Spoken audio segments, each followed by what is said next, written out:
Advance होने के बाद और काफी रिसर्च के बाद भी साइंटिस्ट को अर्थ जैसा कोई दूसरा प्लेनेट नहीं मिला। कई रिसर्च के बाद ये पता लगाया जा चुका है कि जब से अर्थ पर इंसानों ने जन्म लिया है तब से अब तक इंसान इवोल्यूशन के प्रोसेस से गुजरते जा रहे हैं और आज भी इंसान वक्त के गुजरने के साथ साथ और डेवलप होते जा रहे हैं। वक्त के अनुसार इंसानों ने सब कुछ करना सीखा, जैसे कपड़े पहनना, खाना खाना वगैरह वगैरह। लेकिन एक सवाल कभी न कभी तो आपने भी सोचा होगा कि ह्यूमन सिविलाइजेशन ने खाने की खोज कैसे की। मतलब पुराने जमाने के लोगों को आखिर कैसे पता चला कि वो क्या क्या खा सकते हैं। मसलन वो वेज और नॉन वेज दोनों खा सकते हैं, या फिर आखिर उन्हें खाना पकाने की समझ कहाँ से आई। चलिए जानते हैं। दोस्तों, इंसानों के खाने का इवैल्यूएशन कैसे हुआ, इसे जानने से पहले हमें ये जानना होगा कि आखिर इस दुनिया और इंसानों की उत्पत्ति कैसे हुई। दोस्तों, ये तो आप सभी में ज्यादातर लोगों को मालूम होगा कि हमारी दुनिया बिग बैंग के हादसे की वजह से वजूद में आई, और बिग बैंग से वजूद में आई इस धरती पर तब पेड़ पौधे, जीव जंतु ये सब तो दूर की बात थे। शुरुआत में हमारी दुनिया में पानी तक का भी नामो निशान नहीं था। शुरुआत में हमारी दुनिया सूरज की तरह बस एक आग का गोला थी। रिसर्च से पता लगाया गया कि दुनिया के वजूद में आने के लाखों साल बाद भी दुनिया में सिर्फ और सिर्फ ज्वालामुखी ही थे, जो लगभग हर वक्त फटते रहते थे और चारों तरफ सिर्फ और सिर्फ आग ही रहती थी। लेकिन वक्त के साथ साथ दुनिया के बाहर से सख्ती होती गई और साइंटिस्ट के मुताबिक दुनिया के बीचों बीच आज भी बहुत सारा लावा है। कुछ हजारों साल बाद जब दुनिया में आग कम हुई तब आग में से बहुत सारा धुआं निकलने लगा और इसी धुएं की वजह से बादलों का निर्माण हुआ।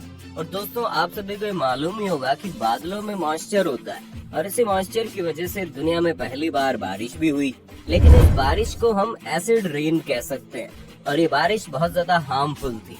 वक्त के साथ साथ और बारिश होती रही और कंटिन्यूसली बारिश की वजह से बारिश का पानी साफ भी होता गया और धरती भी वक्त के साथ साथ ठंडी होती गई और कंटिन्यूटी बारिश की वजह से काफी जगह पर पानी इकट्ठा होने लगा, जिसकी वजह से बहुत सारे तालाब बन गए। लेकिन दोस्तों, साइंटिस्ट आज भी इस बात का पता नहीं लगा पाए कि हमारी दुनिया में जीवन की शुरुआत कैसे हुई। वैसे तो इस बात पर काफी सारी अलग अलग थ्योरी है।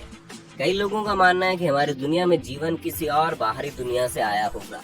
कुछ सालों पहले साइंटिस्ट को एक ऐसा मिट्योर मिला था जिस पर दुनिया का सबसे पहला डीएनए मौजूद था।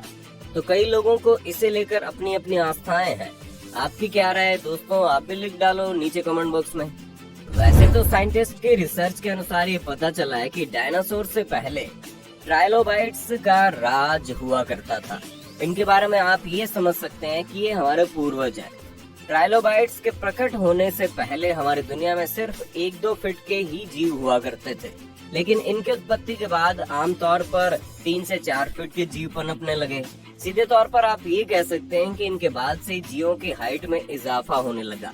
इसके बाद धरती पर विकास की ऐसी लहर दौड़ी, उसने कभी पीछे मुड़ के देखा ही नहीं।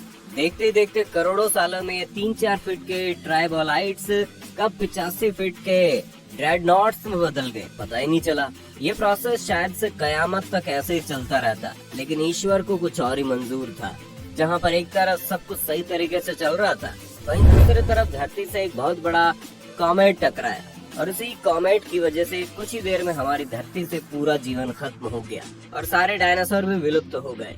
लेकिन इतना सब कुछ होने के बाद भी जीवन को पनपने का एक और मौका मिला। इसमें भले ही करोड़ों साल लग गए हों, लेकिन जीवन ने समय के साथ साथ न सिर्फ अपनी लंबाई का इजाफा किया बल्कि अपने वजन को भी बढ़ाया। वैसे एक सवाल तो हमारे दिमाग में आता ही है कि दोस्तों, अगर पहले के जानवर इतने बड़े होते थे तो उनके मुकाबले आज के जानवरों की हाइट इतनी कम कैसे हो गई। तो बता दें कि टेल एवे यूनिवर्सिटी में इस बारे में रिसर्च की जा चुकी है और इस रिसर्च के बाद हमें पता चला कि पहले के जानवर अपने अपने हिसाब से जीवन जिया करते थे, जिसमें कुछ वेज थे और कुछ नॉन वेज, और उन जानवरों की रिप्रोडक्शन स्पीड भी कम थी, जिसकी वजह से उनकी डिमांड इतनी नहीं बढ़ी।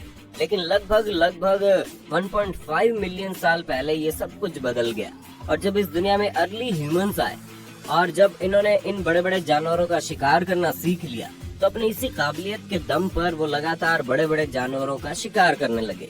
ऐसा करने के उनके 2 कारण हो सकते हैं। एक तो जब वो एक बार बड़े जानवर का शिकार किया करते थे तो उन्हें बार बार छोटे शिकार करने की जरूरत नहीं पड़ती थी, और दूसरा ये कि ऐसा करने से उन्हें अपने जीवन के बाकी काम करने का समय मिल जाता होगा। फिर कुछ समय बाद इंसानों ने आग की खोज की, जिसमें वो खाना पका कर खाने लगे। ऐसे में वो खाना और भी स्वादिष्ट लगता था, और पके हुए खाना खाने से उनका दिमाग भी तेजी से डेवलप हुआ, जितना पिछले 10,000 सालों में नहीं हुआ। हमारे पूर्वजों के मुकाबले जानवरों की रिप्रोडक्शन स्पीड काफी कम थी, और दूसरी तरफ इंसानों ने अपनी जनसंख्या बहुत तेजी से बढ़ाई। इस कारण उनके फैमिली मेंबर ज्यादा हो गए, और अब जहां पहले एक बड़े जानवर से इनकी फैमिली का पेट भर जाया करता था, वहीं अब एक जानवर से पूरी फैमिली की पूर्ति नहीं हो पा रही थी। और उस समय के लोग सिर्फ नॉनवेज पर ही डिपेंड रहते थे। इसी कारण उन्हें इनके बदले काफी जानवरों की जरूरत पड़ने लगी। इसी वजह से इन जानवरों की जनसंख्या काफी कम होने लगी, और देखते ही देखते वो विलुप्त हो गए। जाहिर सी बात है, जानवरों की कमी से इंसानों ने दूसरे तरीके ढूंढने की कोशिश की जिससे वो अपना पालन पोषण कर पाए, लेकिन वो कुछ समय तक ऐसा नहीं कर पाए, और देखते देखते इंसानों की भी जनसंख्या कम होने लगी। जो इंसानों की संख्या लाखों में थी, अब वो सिर्फ 2000 से 3000 ही रह गए। ये हमें यह दर्शाता है कि कुदरत चाहे कभी भी इंसानों का नामो निशान मिटा सकती है।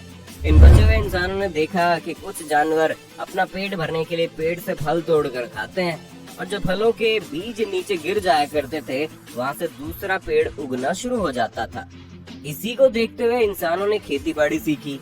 कुछ समय बाद इंसानों को पता चला कि जिस प्रकार से वो मांस को पकाकर खा सकते हैं, उसी तरह वो सब्जी और अनाज को भी पकाकर खा सकते हैं। दोस्तों, आपके दिमाग में एक सवाल आ रहा होगा कि नमक और मसालों की खोज कैसे हुई?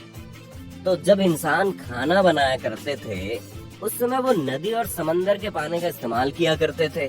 उन्होंने देखा कि जब पानी को उबालते हैं तो पानी तो उड़ जाता है, लेकिन कुछ नमक पानी में रह जाता है, और इस तरह से नमक आया। और फिर धीरे धीरे मसाले और बाकी चीजें इंसानों ने सीखी, और आज इंसान ने इतनी तरक्की कर ली है कि वो एक से एक शानदार चीज बना रहा है। आपको ये वीडियो कैसी लगी हमें कमेंट करके बताइए। साथ ही इस वीडियो को लाइक और शेयर करना ना भूलें।